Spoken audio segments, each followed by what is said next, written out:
Мобилизация кысаларында Шаллы шәһәреннән чакырылган хәрбиләр туганнары белән очрашты. Моның өчен махсус Шаллыдан автобус оештырылды. Якшәмбе көн булуга карамастан күпләр инде иртәнге сәгать 5-кә кадәр Сара Садыйкова исемендәге концертлар залы янына җыелган. Шаллыдан Казанның танк училищесына 17 гаилә, барлыгы 34 кеше китте. Теге юлы без автобус белән шулай ук бардык, очраштык, 3 сәгать сөйләшеп утырдык. Бик сагынганбыз. Хәзер тагын барабыз. Мин улым янына барам, икенче тапкыр инде. Элек тегесендә воскресенье алып бардым внучканы. Менә хәзер улым мине внук бара, Самарадан кайтты. Менә 9 класстан укырга керде.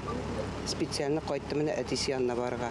Ирләре, уллары, туганнары белән күрешергә мөмкинлек бирүдән тыш район администрацияләре хезмәткәрләре мобилизацияләнүчеләрнең һәрберсенең гаиләләрендә дә булган. Яршәлле шәһәренең Автозавод районында барлык мобилизацияга узган гаиләләргә без ярдәм оештырдык.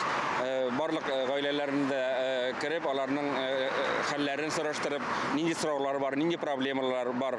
Барлык семьяга да үзебезнең база төзелде районда. Хәрби хезмәткә чакырылучылар әле Казанда булганда, мобилизацияләнүчеләрнең якыннары алар белән тагын очрашу мөмкинлеге булыр дип өметләнә.